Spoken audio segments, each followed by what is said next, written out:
Boa noite, minha gente. Mais uma quinta-feira onde vamos dar continuidade a uma série de meditações aqui no Evangelho de Mateus que estamos fazendo. Estamos no capítulo 13 e hoje nós vamos estar falando do versículo 44 ao versículo de número 46. E aqui tem inserido duas parábolas: a parábola do tesouro escondido e a parábola da pérola.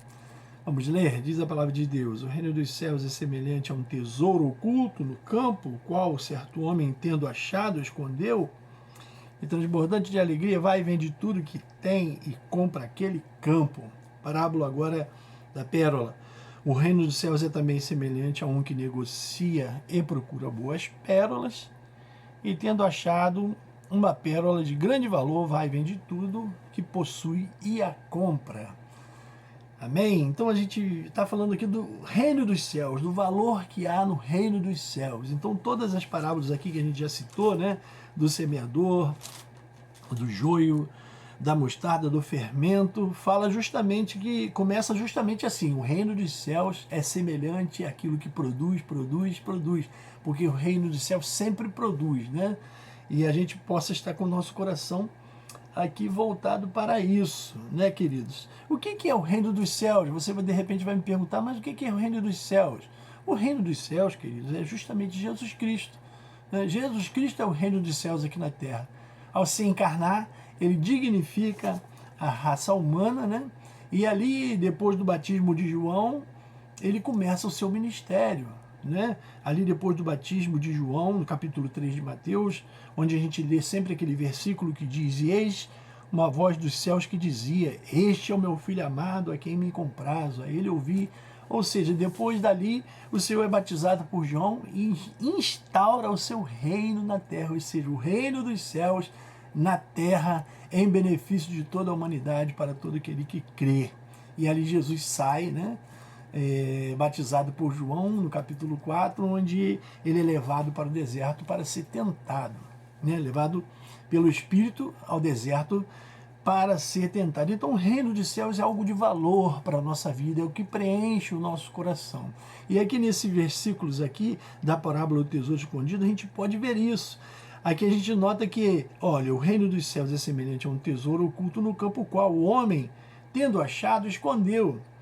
E transbordante de alegria, vai e vende tudo que tem e compra. Ou seja, o que isso nos mostra? Nos mostra que o reino dos céus é a nossa plenitude. Quando a gente acha esse tesouro, a gente fica repleto de alegria e despreendido das coisas humanas. Porque a plenitude de Cristo em nós preenche todas as coisas da nossa vida, querido. Tá? Por isso que aqui na parábola está falando: vende tudo que tem e compra, com maior satisfação, com maior alegria, sem constrangimento nenhum. Então a gente vê aqui o valor que há neste reino, né? Da pérola, a mesma coisa, achou a pérola de grande valor, vendeu tudo que tem e comprou, né? Aquela pérola. Então a presença de Cristo em nós também preenche o nosso coração. Sabe, queridos? Nada na terra tem mais valor do que Jesus. O maior bem que nós temos aqui nesta terra é a presença de Cristo. Jesus, ao se encarnar, ao deixar aqui o seu evangelho, né, morrer, ressuscitar e nos dar a garantia da vida eterna. Então todo esse invólucro aqui é o reino dos céus para nós, é a nossa plenitude da nossa vida. Amém, irmãos? Tem aqui um comentário de Champlin interessante, que eu, fazendo aqui minhas anotações, eu pude ver aqui uma interpretação importante de Champlin, que ele diz assim: ao reconhecer essa maravilhosa descoberta, percebe-se que todos os outros tesouros da vida, sejam eles riquezas materiais ou intelectualidade, ou os prazeres, ou a fama e etc., não pode comparar com este tesouro incalculável. Essa foi a experiência dos apóstolos, os quais deixaram tudo a fim de seguirem a Cristo. Essa foi também a experiência dos antigos discípulos, muitos dos quais morreram como mártires, porquanto a vida física por si mesma tem pouquíssimo valor em comparação com o tesouro do reino dos céus. Então, queridos, ponha isso no seu coração, tá? Nada material é maior do que o reino dos céus que habita em nossos corações, querido. Ponha isso na sua vida. A gente, às vezes, aqui inverte o valor, põe as coisas materiais na frente, né? E deixa o reino do céu embaixo. Isso é totalmente errado, querido. Primeiramente, o reino de Deus.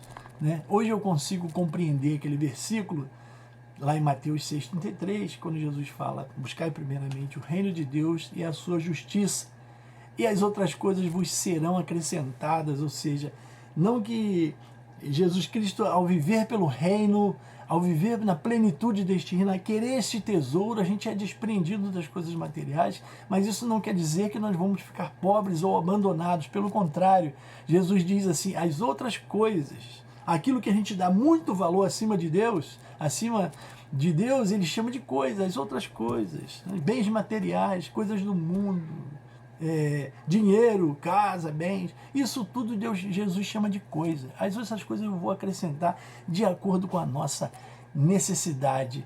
Mas o que nós queremos, o que o Senhor quer é que nós tenhamos coração voltado para este tesouro, assim como essa parábola. Aquele homem que vendeu tudo que tinha, se desprendeu de tudo para querer.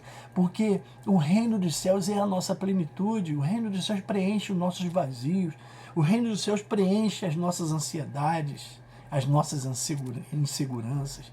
Coloque isso no seu coração, que possamos querer este reino do céu como esse tesouro importante, ao ponto de vendermos tudo, de largarmos tudo para queremos esse tesouro perto de nós, né?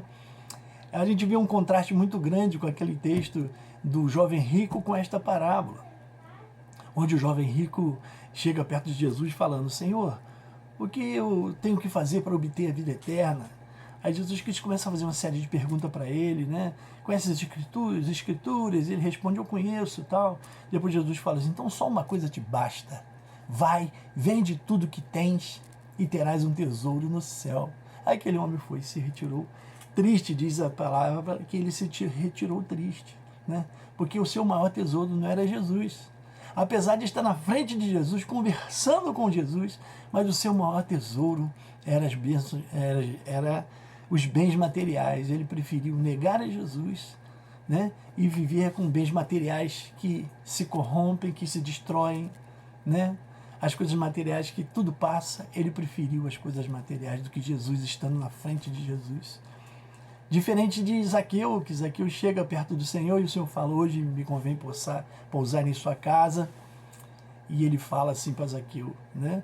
Zaqueu desce, leva Jesus para sua residência, e aí ele começa a conversar com Jesus, e seus ensinamentos tocam no seu coração, e ele diz: Senhor, se eu tenho defraudado alguém, eu vou restituir 4 vezes mais. Aí o Senhor fala para ele assim: hoje houve salvação nesta casa.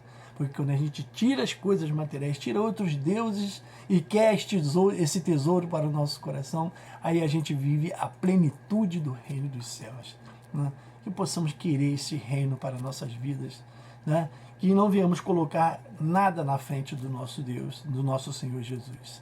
Amém? Fica essa palavra para o nosso coração. Vamos orar? Pai, mais uma vez nós te agradecemos, porque a tua palavra preenche o nosso coração. Sabemos, Senhor amado, que o reino dos céus é aquilo que preenche as nossas vidas aqui na terra. É o maior bem que nós temos, e que possamos viver por este evangelho, Senhor amado, pregar este evangelho, buscar primeiramente este reino, para que o Senhor possa estar nos abençoando, aumentando a nossa fé, para que possamos, Senhor amado, estar firmes até a volta do Senhor. Muito obrigado por esta palavra mais uma vez. Nós te agradecemos em nome de Jesus. Amém. Receber a bênção e a graça do nosso Senhor e Salvador Jesus Cristo e o amor de Deus, o nosso único, eterno e poderoso Pai, e as consolações doces e maravilhosas do Espírito Santo repouse sobre todo o povo de Deus, espalhado sobre a face da terra, hoje e por todo sempre. Amém.